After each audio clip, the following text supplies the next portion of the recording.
പ്രിയപ്പെട്ട വിദ്യാർത്ഥികളെ, എല്ലാവർക്കും നമസ്കാരം. നമ്മള് കുറച്ച് ദിവസങ്ങളായിട്ട് ഡെമോക്രാറ്റിക് തിയറികളെ കുറിച്ചാണ് പറഞ്ഞുകൊണ്ടിരുന്നത്. തിയറീസ് ഓഫ് അല്ലെങ്കിൽ various theories of democracy. So we have discussed about liberal concept, Marxian concept. Then we have discussed about Gandhian concept of democracy. So അപ്പൊ ഇന്ന് ഈ ഒരു എലീറ്റിസ്റ്റ് തിയറി ഓഫ് ഡെമോക്രസിയിലൂടെ അല്ലെങ്കിൽ അതുകൂടെ കഴിയുമ്പോൾ പിന്നെ അധികം ഒന്നും ഈ ഒരു ഭാഗത്ത് ചർച്ച ചെയ്യാനില്ല എന്നാണ് ഞാൻ വിശ്വസിക്കുന്നത്. അപ്പൊ അതുകൊണ്ട് തന്നെ ഈ ഒരു ഭാഗത്തോടു കൂടി തിയറീസ് ഓഫ് ഡെമോക്രസി തീരുകയാണ്. പിന്നെ ഇത് കഴിഞ്ഞിട്ട് നമുക്ക് വരാനിരിക്കുന്നത് ചെറിയൊരു ഭാഗം കൂടി മാത്രമേ ഉള്ളൂ. അതിനകത്ത് നമുക്ക് പറയാനുള്ളത് ഈ പബ്ലിക് ഒപ്പീനിയൻ. കാരണം ഏതൊരു ഡെമോക്രസിയിലും വളരെയധികം ഇമ്പോർട്ടന്റ് ആയിട്ടുള്ള ഒരു ഭാഗമാണ് പബ്ലിക് ഒപ്പീനിയൻ എന്ന് പറയുന്നത്. അപ്പോ അതിലോട്ട് ആ ഒരു പബ്ലിക് ഒപ്പീനിയൻ, അതുപോലെ തന്നെ ഏജൻസ് ഓഫ് പബ്ലിക് ഒപ്പീനിയൻ, അതുപോലെ role of public opinion in the success of democracy തുടങ്ങിയിട്ടുള്ള കുറച്ച് കാര്യങ്ങളാണ് ആ ഒരു ഭാഗത്ത് നമുക്ക് പറയാനായിട്ടുള്ളത്.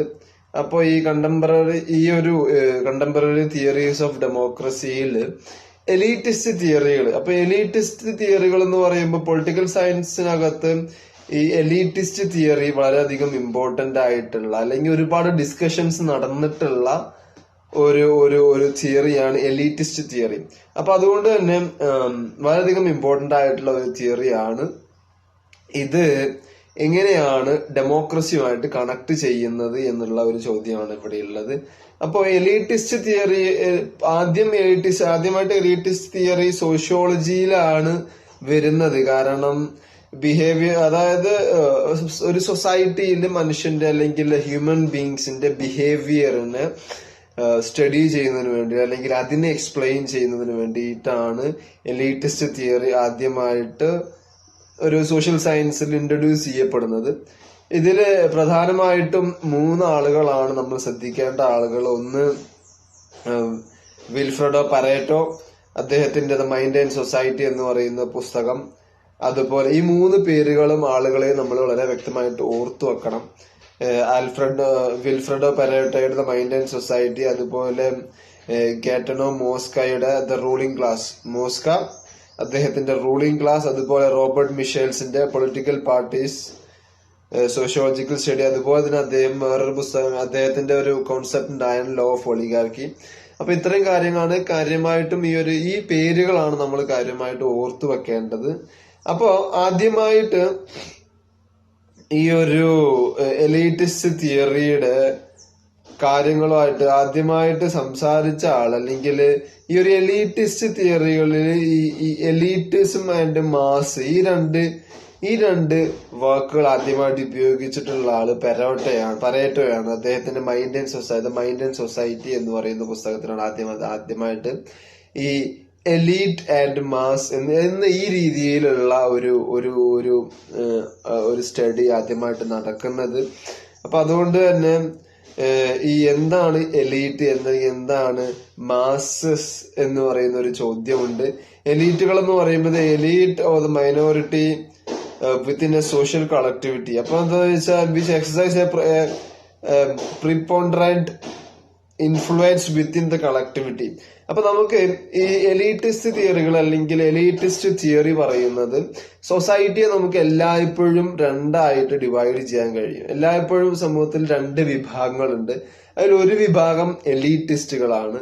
ദേ will be the minority but they will have a considerable amount of influence over the majority. സമൂഹത്തിലെ മൈനോറിറ്റി ആയിട്ടുള്ള ഈ എലീറ്റുകള് അവര് വളരെയധികം മൈനോറിറ്റി ആയിരിക്കും. പക്ഷെ അവർക്ക് ഈ റെസ്റ്റ് ഓഫ് ദ സൊസൈറ്റിയുടെ മുകളില് ഒരു എന്താ പറയാ ഒരു അൺപാരലൽ ഇൻഫ്ലുവൻസ് ഉണ്ടായിരിക്കും. പിന്നെ രണ്ടാമത്തെ എന്ന് പറയുന്നത് rest of the society, that is the masses or the majority which is governed by the elite. അപ്പൊ എന്താന്ന് വെച്ചാല് ഒരു റൂളിംഗ് ക്ലാസ്സും ഒരു റൂൾഡും, അതുപോലെ elite mass. Governing class governed. അപ്പൊ എപ്പോഴും സമൂഹത്തിൽ ഒരു വിഭാഗം, ചെറിയൊരു വിഭാഗം എലീറ്റുകളാണ്. അവര് ആണ് അധികാരത്തിലിരിക്കുന്ന ആളുകള്. Wealth is concentrate in the hands. They make majority of the decisions. അവരുടെ താല്പര്യങ്ങൾക്കനുസരിച്ചാണ് പലപ്പോഴും സൊസൈറ്റി ഗവേൺ ചെയ്യപ്പെടുന്നത്. അപ്പൊ ഇവരെയാണ് എലീറ്റിസ്റ്റ് തിയറികൾ, എലീറ്റുകൾ എന്ന് പറയുന്നത്. പിന്നെയുള്ളത് മാസസ് ആണ്. ഈ എലീറ്റുകൾ ഭരിക്കുന്ന, നമുക്ക് മാസ് എന്ന് വിളിക്കാം, ഓർഡിനറി പീപ്പിൾ എന്ന് വിളിക്കാം, അതല്ലെങ്കിൽ മാർക്സിയൻ കൺസെപ്റ്റ് എടുക്കുകയാണെങ്കിൽ പ്രോലിറ്റേറിയറ്റ് എന്ന് വിളിക്കാം. ഏത് രീതിയിൽ എടുക്കുകയാണെങ്കിലും ഭരിക്കപ്പെടുന്ന വിഭാഗങ്ങളെയാണ് മാസസ് അല്ലെങ്കിൽ മാസ് എന്ന് എലീറ്റിസ്റ്റ് തിയറികൾ ഉപയോഗിക്കുന്നത്. അപ്പൊ ഞാൻ പറഞ്ഞു, ആദ്യമായിട്ട് ഈ ഒരു എലീറ്റ് അല്ലെങ്കിൽ മാസ്, ഈ രണ്ട് ടേംസ് ആദ്യമായിട്ട് യൂസ് ചെയ്തിട്ടുള്ളത് പരോട്ടയാണെങ്കിലും ഈ ഒരു കോൺസെപ്റ്റിനെ കുറിച്ച് മുമ്പ് തന്നെ മറ്റു രണ്ടാളുകളും, കാരണം പരാറ്റോയുടെ മുമ്പാണ് മോസ്കയും അതുപോലെ മിഷേലൊക്കെ വരുന്നത്. അപ്പൊ ഈ മോസ്ക് അദ്ദേഹത്തിന്റെ ഈ റൂളിംഗ് ക്ലാസ് എന്ന് പറയുന്ന പുസ്തകത്തിൽ അദ്ദേഹം പറഞ്ഞിട്ടുണ്ട്, society can be divide into 2 groups, rulers and the ruled. ഭരിക്കുന്നവരും ഭരിക്കപ്പെടുന്ന ആളുകളും എന്ന് ഡിവൈഡ് ചെയ്യാം. എന്നിട്ട് അദ്ദേഹം പറയുന്നുണ്ട്, the ruling class controls most of the wealth. നമ്മൾ ക്യാപിറ്റലിസത്തിന് അല്ലെങ്കിൽ ലിബറലിസം പറഞ്ഞ സമയത്ത് പറയുകയുണ്ടായി, ruling class controls most of the wealth. അപ്പൊ പെരോട്ടോ മോസ്ക പറയുന്നത് എന്താണെന്ന് വെച്ചാൽ, ruling class controls most of the wealth, power and prestige in society. സമൂഹത്തിലെ ഭൂരിഭാഗം അല്ലെങ്കിൽ മെജോറിറ്റി പവറും വെൽത്തും ഇൻഫ്ലുവൻസും അല്ലെങ്കിൽ തീരുമാനങ്ങൾ എടുക്കുന്നതും എല്ലാം ഈ ഒരു റൂളിംഗ് ക്ലാസ് ആയിരിക്കും. And exercise all power. എല്ലാ അധികാരങ്ങളും, സമൂഹത്തിലെ എല്ലാ അധികാരങ്ങളും ഇരിക്കുന്നത് ഇവരുടെ കൈകളിലാണ്. അത് സമൂഹത്തിലെ whether it is a democratic form of government, whether it is a dictatorship, whether it is an oligarchical form of government, ഏത് തരത്തിലുള്ള ഗവൺമെന്റ് ആണെങ്കിലും, ഡെമോക്രസി ആണെന്ന് വ്യത്യാസമില്ല, ഒളിഗാർക്കി ആണെന്ന് വ്യത്യാസമില്ല, ഏത് തരത്തിലുള്ള ഗവൺമെന്റ് ആണെങ്കിലും there will be a few people who controls everything. കഴിഞ്ഞ ക്ലാസ്സിൽ നമ്മൾ ആരെ പറഞ്ഞ പോലെ ഇല്ലുമിനാട്ടി എന്നൊക്കെ പറയാൻ പറ്റുന്ന രീതിയിലുള്ള ഈ ഒരു ചെറിയ വിഭാഗത്തിൽപ്പെട്ട ആളുകളാണ് സൊസൈറ്റിയിലെ ഭൂരിഭാഗം തീരുമാനങ്ങൾ എടുക്കുന്നത്. Power and wealth is concentrate in the hands. പിന്നെയുള്ളത് the ruled are not competent to replace it. അപ്പൊ ഇവിടെ ഒരു പ്രശ്നമുണ്ട്. അപ്പൊ ഇവരെല്ലാം മിഷേലും അങ്ങനെ തന്നെയാണ് പറയുന്നത്. അപ്പൊ എന്താ വെച്ചാല് റൂൾഡ്, അതായത് ഈ റെസ്റ്റ് ഓഫ് ദ സൊസൈറ്റി, എലീറ്റുകളില്ലാത്ത മറ്റു വിഭാഗത്തിന് they are not competent to replace it. ഈ ഒരു എക്സിസ്റ്റിംഗ് എലീറ്റ് സിസ്റ്റത്തെ റീപ്ലേസ് ചെയ്യാനുള്ള കപ്പാസിറ്റി ഇല്ല, അല്ലെങ്കിൽ അവർ ആ ഒരു ഭാഗത്തെ കുറിച്ച് ചിന്തിക്കുന്നില്ല. അവരെ എന്താണെന്ന് വെച്ചാൽ they always wants to be governed or controlled. അപ്പൊ ഈ രീതിയിൽ ആണ് മോസ്ക പറയുന്നത്. മിഷേൽ പറയുന്ന, അല്ലെങ്കിൽ മൈക്കൽ എന്നൊക്കെ പറയാൻ പറ്റും, പ്രൊണൗൺസിയേഷൻ ഏത് രീതിയിൽ എടുക്കാം നമുക്ക്.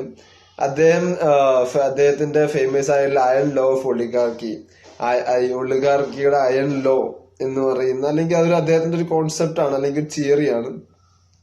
അതായത് ഏതൊരു ഓർഗനൈസേഷൻ ആണെങ്കിലും വാട്ട് എവർ ഇറ്റ്സ് ഒറിജിൻ, ആ ഒരു ഒറിജിൻ അല്ലെങ്കിൽ എയിം, ഏത് രീതിയിലുള്ള ഒറിജിനാണ് അല്ലെങ്കിൽ ഏത് രീതിയിലുള്ള ലക്ഷ്യമാണ് ആ ഓർഗനൈസേഷൻ ഉള്ളതെങ്കിലും, ഏതൊരു ഓർഗനൈസേഷൻ ആണെങ്കിലും it will be reduced to oligarchy. Eventually ആ organisation will be reduced to oligarchy. അതിന്റെ തീരുമാനങ്ങൾ എടുക്കുന്നത് it will be reduced into the hands of a few people at the top of the hierarchy.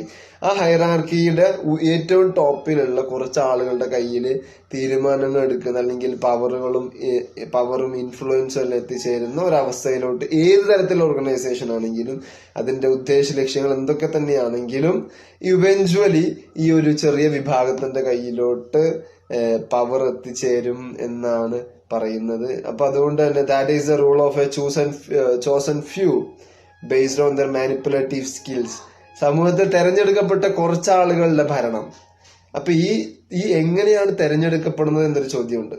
ഇപ്പൊ എങ്ങനെയാണ് ആളുകൾ ഇങ്ങനെ ഈ chosen few ആയി മാറുന്നത്? It is because of their manipulative skill. അവർക്ക് മാനിപ്പുലേറ്റ് ചെയ്യാൻ, ജനങ്ങളെ ഇൻഫ്ലുവൻസ് ചെയ്യാൻ, അവരുടെ കൺസെന്റുകൾ, അവരുടെ താല്പര്യങ്ങളും മാനിപ്പുലേറ്റ് ചെയ്തെടുത്തുകൊണ്ട് തങ്ങൾക്ക് അനുകൂലമാക്കി മാറ്റാൻ കഴിവുള്ള ഒരു വിഭാഗമാണ്, ആ ഒരു ചോസൺ ഫ്യൂ ആണ് എല്ലായ്പ്പോഴും ഏതൊരു ഓർഗനൈസേഷൻ ആണെങ്കിലും, പൊളിറ്റിക്കൽ പാർട്ടി ആവട്ടെ, റിലീജിയസ് ഓർഗനൈസേഷൻസ് ആവട്ടെ, മറ്റു ഇൻട്രസ്റ്റ് ഗ്രൂപ്പുകളാവട്ടെ, ഈവൻ ഫാമിലി ആണെങ്കിൽ വരെ ഒരാളുടെ അല്ലെങ്കിൽ ചെറിയൊരു വിഭാഗത്തിന്റെയോ കയ്യിലേക്ക് അധികാരവും ഇൻഫ്ലുവൻസുകളും എത്തിച്ചേരും. കാരണം they have this capacity of manipulation, ജനങ്ങളെ മാനിപ്പുലേറ്റ് ചെയ്യാനുള്ള കഴിവ്. അതുകൊണ്ട് തന്നെയാണ് ഈ മാനിപ്പുലേഷൻ പലപ്പോഴും ആസ് എൻ എക്സസൈസ് ഓഫ് പവറിന്റെ ഒരു എക്സസൈസ് ആയിട്ട് പലപ്പോഴും മാനിപ്പുലേഷൻ നമ്മൾ കണക്കാക്കാനുള്ള ഒരു കാരണം അത് തന്നെയാണ്. കാരണം ആളുകളുടെ തീരുമാനങ്ങളെ മാനിപ്പുലേറ്റ് ചെയ്യാൻ, ആളുകൾ ചിന്തിക്കുന്ന രീതിയെ മാനിപ്പുലേറ്റ് ചെയ്യാനുള്ള കഴിവ് എന്ന് പറയുന്നത് that is something which makes dum special, which makes dum chosen few. തെരഞ്ഞെടുക്കപ്പെട്ട കുറച്ച് ആളുകളാക്കി മാറ്റാനുള്ള അവരുടെ കഴിവ് അല്ലെങ്കിൽ അതിനുള്ള കാരണം എന്ന് പറയുന്നത് ability of പെർസ്വേഷൻ, ability of manipulation, ability of manufacturing consent എന്നൊക്കെ പറയാം. അപ്പൊ അതുകൊണ്ട് തന്നെ ഞാൻ നേരത്തെ മോസ്ക് പറഞ്ഞതുപോലെ തന്നെ ഈ the rest is not competent to replace it. അപ്പൊ ഇവിടെയും ഏതാണ്ട് മിഷേലിനും അല്ലെങ്കിൽ മൈക്കലിനും ഏതാണ്ട് സെയിം ആർഗ്യുമെന്റ് ഉണ്ട്.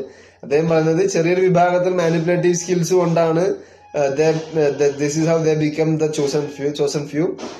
പക്ഷേ what's wrong with the rest of the society? സമൂഹത്തിലെ ബാക്കിയുള്ള വിഭാഗങ്ങൾക്ക് എന്താണ് കുഴപ്പം? അതിന് അദ്ദേഹം പറയുന്നത് majority of human beings are apathetic, indolent, slavish and they permanently incapable of self government. അതായത് നമുക്കറിയാം സമൂഹത്തിൽ ഒരുപാട് ആളുകളുണ്ട് സ്വന്തമായിട്ടൊരു തീരുമാനം എടുക്കാൻ കഴിയാത്ത ആളുകൾ. അതായത് ചെറിയ കാര്യങ്ങളിലെല്ലാം അവരുടേതായ കാര്യങ്ങൾ തീരുമാനം എടുക്കുന്നുണ്ട്, അത് എല്ലാ ഹ്യൂമൻ ബീങ്സ് എടുക്കും. പക്ഷെ എന്നിരുന്നാലും എല്ലായ്പ്പോഴും ഒരു തീരുമാനങ്ങൾ എടുക്കുന്നതിനേക്കാൾ ഉപരി മറ്റുള്ളവരുടെ തീരുമാനങ്ങളെ ഫോളോ ചെയ്യുന്നതില് കംഫർട്ട് കണ്ടെത്തുന്ന, അല്ലെങ്കിൽ ഒരു ഡെസിഷൻ മേക്കിംഗ് പൊസിഷനിൽ വെച്ചാൽ ആളുകൾ ആ ഒരു കാര്യം ചെയ്യാതെ, പക്ഷെ അതിനേക്കാൾ മുകളിൽ നിന്നൊരു ഡയറക്ഷനോ അല്ലെങ്കിൽ ഒരു ഓർഡറോ വരും, അതിനെ ഫോളോ ചെയ്യാൻ കൺവീനിയന്റ് ആയിട്ടുള്ള അത്തരത്തിൽ ഒരുപാട് ആളുകൾ നമുക്ക് കാണാൻ പറ്റും. കാരണം ഒരു തീരുമാനം എടുക്കാൻ കഴിയില്ല ഒരു ഇമ്പോർട്ടന്റ് ഡിസിഷൻസിൽ, പക്ഷെ there will be very efficient in implementing the decisions of others. മറ്റുള്ളവരുടെ തീരുമാനങ്ങൾ ഇംപ്ലിമെന്റ് ചെയ്യാൻ അല്ലെങ്കിൽ അവർ പറയുന്ന കാര്യങ്ങൾ ചെയ്യാൻ വളരെ എഫിഷ്യന്റ് ആയിരിക്കും. പക്ഷെ സ്വന്തമായിട്ടൊരു തീരുമാനം എടുക്കാൻ കഴിയാത്ത വലിയൊരു വിഭാഗം ആളുകൾ നമ്മുടെ സൊസൈറ്റിയിലുണ്ട്. അതുകൊണ്ട് തന്നെയാണ് ഈ ചോസൺ ഫ്യൂ ആയി മാറുന്നത്. കുറച്ച് ആളുകൾ മാത്രം തീരുമാനം എടുക്കാനുള്ള കാരണം അത് തന്നെയാണ്. കാരണം മറ്റുള്ളവർ ആളുകൾക്ക് either they lack the courage, അവർക്ക് ഒരു മുന്നോട്ട് വന്ന് തീരുമാനം എടുക്കാൻ അല്ലെങ്കിൽ കോൺസിക്വൻസസ് അതുപോലെ റിസ്ക് ഫാക്ടേഴ്സ് ഒന്നും ഉൾക്കൊള്ളാൻ കഴിയാത്ത, അല്ലെങ്കിൽ അത് തയ്യാറാകാത്തത് കൊണ്ടായിരിക്കാം, അതല്ലെങ്കിൽ പൊട്ടൻഷ്യൽ റിസ്കുകളെ കുറിച്ച് ഓർത്തിട്ടാവാം. എന്തൊക്കെയാണെങ്കിലും ഈ സെൽഫ് ഗവൺമെന്റ്, സ്വന്തമായിട്ട് തീരുമാനം എടുക്കാൻ കഴിയാത്ത ഒരുപാട് വിഭാഗം നമ്മുടെ സൊസൈറ്റിയിലുണ്ട്. They are the rest of the society. സമൂഹത്തിലെ റെസ്റ്റ് ഓഫ് ദ സൊസൈറ്റി എന്ന് പറയുന്നത് അവരാണ്. They always they always choose to follow orders not to make them. എപ്പോഴും ഓർഡറുകൾ ഫോളോ ചെയ്യാനാണ് അവരൊരിക്കലും ഓർഡറുകൾ ഉണ്ടാക്കുന്നതിന് they are not ready for it. അവരൊരിക്കലും അതിന് തയ്യാറല്ലാത്ത, അതുകൊണ്ട് തന്നെയാണ് അവരെല്ലായ്പ്പോഴും they remains as governed people, ഭരിക്കപ്പെടുന്ന വിഭാഗമായിട്ട് എപ്പോഴും നിലനിൽക്കാനുള്ള ഒരു കാരണവും അത് തന്നെയാണ്. അതുകൊണ്ട് തന്നെ Pareto came to the conclusion that elites show highest ability in the field of activity, whatever its nature might be. അവര് ഏതൊരു ഫീൽഡ് ആണെങ്കിലും, ഞാൻ പറഞ്ഞല്ലോ, ഇപ്പം റിലീജിയസ് ആണെങ്കിൽ റിലീജിയൻസിനകത്ത് നമുക്ക് we can see a group of few people who make decisions. അതുപോലെ തന്നെ ഒരു ഇൻട്രസ്റ്റ് ഗ്രൂപ്പ് ആണെങ്കിൽ, ഒരു പ്രഷർ ഗ്രൂപ്പ് ആണെങ്കിൽ, പൊളിറ്റിക്കൽ പാർട്ടി ആണെങ്കിൽ, ഒരു നോൺ ഗവൺമെന്റ് ഓർഗനൈസേഷൻ ആണെങ്കിൽ, ഏതൊക്കെയാണെങ്കിലും അവരുടെ ആ ഫീൽഡ് ഓഫ് ആക്ടിവിറ്റിയില് ഹയസ്റ്റ് എബിലിറ്റി, അതായത് ദേ will B best in there actions. ഏത് ഫീൽഡ് ആണെങ്കിലും അവർക്ക് അവരുടേതായ they get recognition because it's not because of something which they are bone വിത്ത്. അവര് ജനിച്ചപ്പോ കിട്ടിയ ഒരു സംഭവമല്ല. It's because of their ability and their skill. അതുകൊണ്ട് തന്നെ എല്ലായ്പ്പോഴും റെക്കഗ്നിഷൻ കിട്ടുന്നു. They have this influence. അപ്പൊ അതുകൊണ്ട് തന്നെ അപ്പൊ ഈ ഒരു സൊസൈറ്റിയിൽ ചെറിയൊരു ഭാഗം ഇങ്ങനെയും, while masses are characterized by the lack of qualities of leadership and fear from the responsibility. ഭൂരിഭാഗം ജനങ്ങൾക്കും they lack the qualities of leadership. അവർക്കൊരു ലീഡർഷിപ്പ് ക്വാളിറ്റി ഇല്ല. ഞാൻ മുകളിൽ പറഞ്ഞതുപോലെ തന്നെ ഒരു എല്ലായ്പ്പോഴും പിന്നാലെ നടക്കുന്ന, അല്ലെങ്കിൽ എല്ലായ്പ്പോഴും ഫോളോ ചെയ്യുന്നതിനേക്കാൾ ഉപരി കുറച്ച് ആളുകളെ മുന്നിൽ നടക്കാൻ, കുറച്ച് ആളുകളുടെ മുന്നിൽ നടക്കാൻ, അല്ലെങ്കിൽ അവർക്ക് വഴികാട്ടിയാവാൻ, ഒരു ലീഡർ ആവാനുള്ള ക്വാളിറ്റി, അല്ലെങ്കിൽ ആ രീതിയിലുള്ള ഒരു പക്ഷെ ക്വാളിറ്റി ഉണ്ടാവും. പലപ്പോഴും അത് ഒരു സെൽഫ് റെക്കഗ്നിഷൻ ലഭിക്കാത്ത ഒരു അവസ്ഥ പലപ്പോഴും നമ്മുടെ കോമൺ മാസിന് ഉണ്ടാവുന്നുണ്ട്. അതുപോലെ തന്നെ ഫിയർ ഫ്രം ദ റെസ്പോൺസിബിലിറ്റി. അവർക്ക് ഒരു the fear of responsibility, taking responsibilities എന്ന് പറയുന്നത് വളരെയധികം it takes a lot of courage. ഒരുപാട് കറേജ് ആവശ്യമായിട്ടുള്ള ഒന്നാണ് റെസ്പോൺസിബിലിറ്റീസ് എടുക്കുക എന്നുള്ളത്. അപ്പൊ അതുകൊണ്ട് തന്നെ ഇത്തരം കാര്യങ്ങൾ കൊണ്ടാണ് എപ്പോഴും ഈ ഒരു വിഭാഗം എല്ലായ്പ്പോഴും ഗവേൺഡ് ആയിക്കൊണ്ട് തുടർന്നുകൊണ്ടിരിക്കുന്നത്. they feel safe in following the directions of the elite. ഞാൻ പറഞ്ഞതുപോലെ തന്നെ ഈ ഒരു ചെറിയൊരു വിഭാഗത്തിന്റെ ഡയറക്ഷൻസും ഓർഡേഴ്സും ഫോളോ ചെയ്യുന്നതിൽ കംഫേർട്ട് കണ്ടെത്തുന്ന വിഭാഗങ്ങളാണ് മാസ്, അല്ലെങ്കിൽ കൂടുതൽ ജനങ്ങളും എന്നുള്ളതാണ് പറയുന്നത്. അപ്പൊ ഈ എലീറ്റ് തിയറിയിൽ നമ്മൾ ഇതിന്റെ ഒരു ആകത്തുക എങ്ങനെയാണ്, how this is applicable to democracy, എങ്ങനെയാണ് ഇത് ഡെമോക്രസിയിൽ അപ്ലിക്കബിൾ ആകുന്നത് എന്ന ചോദ്യത്തിന് ഉത്തരമായിട്ടുള്ളത്, ഈ വിഭാഗം, ഈ ഒരു ചെറിയ എലീറ്റ്, ഇവരെല്ലാം പറയുന്നുണ്ട് ഏത് തരത്തിലുള്ള ഓർഗനൈസേഷൻ ആണെങ്കിലും അതിൽ eventually it will lead to the rule of a few. ഒരു ചെറിയ വിഭാഗത്തിന്റെ ഭരണമായിട്ട് മാറും. ഡെമോക്രസിയിലും അങ്ങനെ ആവുന്നുണ്ട്. നമുക്കറിയാൻ പറ്റും. എപ്പോഴും പൊളിറ്റിക്കൽ പാർട്ടീസ് എന്നൊക്കെ പറയുമ്പോൾ എല്ലായ്പ്പോഴും അവിടെ ഇരിക്കുന്ന കുറച്ച് ആളുകളുണ്ട്. അവർ തന്നെയാണ് എല്ലായ്പ്പോഴും മന്ത്രിയാകുന്നത്, എല്ലായ്പ്പോഴും MLA മാരാകുന്നത്, എല്ലായ്പ്പോഴും ഭരിക്കുന്നത്. അവര് അധികാരത്തിൽ ഇല്ലാത്ത സമയത്തും they have influence over the government. അപ്പൊ അതുകൊണ്ട് തന്നെ ഈ ഡെമോക്രസി എന്ന് പറയുന്നത് ഒരു എലീറ്റിസ്റ്റ് ഫോം ഓഫ് ഗവൺമെന്റ് ആണ് എന്ന് പറയുന്നുണ്ട്. പക്ഷെ അതിന് റിവിഷൻ ഓഫ് ഡെമോക്രാറ്റിക് തിയറി ഒക്കെ ഉണ്ട്. അതായത് അങ്ങനെയല്ല, മറിച്ചാണ് എന്നുള്ള അഭിപ്രായമുള്ള ആളുകളൊക്കെ ഉണ്ട്. കാരണം ഒരു എലീറ്റുകളെ പോലെ, എലീറ്റിസ്റ്റ് തിയറി പറയുന്നത് പോലെ അല്ല ഡെമോക്രസിയിൽ എല്ലായ്പ്പോഴും ഈ ലീഡേഴ്സിനെ, ഈ ചോസൺ ഫ്യൂനെ തീരുമാനിക്കാനുള്ള അവകാശം ഇവർക്കുണ്ട്, മാസസിനുണ്ട് എന്നൊക്കെ പറയുന്നുണ്ട്. പക്ഷെ എന്നിരുന്നാലും സ്റ്റിൽ അവര് തെരഞ്ഞെടുക്കുന്ന ലീഡേഴ്സ് എന്ന് പറയുന്നത് they are the same, they elect the same people over again and again. അപ്പൊ അതുകൊണ്ട് തന്നെ still it can be considered as an elitist form of government. Democracy can be considered as an elitist form of government. അപ്പൊ ഇത്രയും കാര്യങ്ങളാണ് എലൈറ്റിസ്റ്റ് theory of ഡെമോക്രസിയിലുള്ളത്. ബാക്കിയുള്ള ഭാഗങ്ങൾ നമുക്ക് അടുത്ത ഭാഗത്ത് പറയാം. Thank you. That's all for now. Thanks for watching.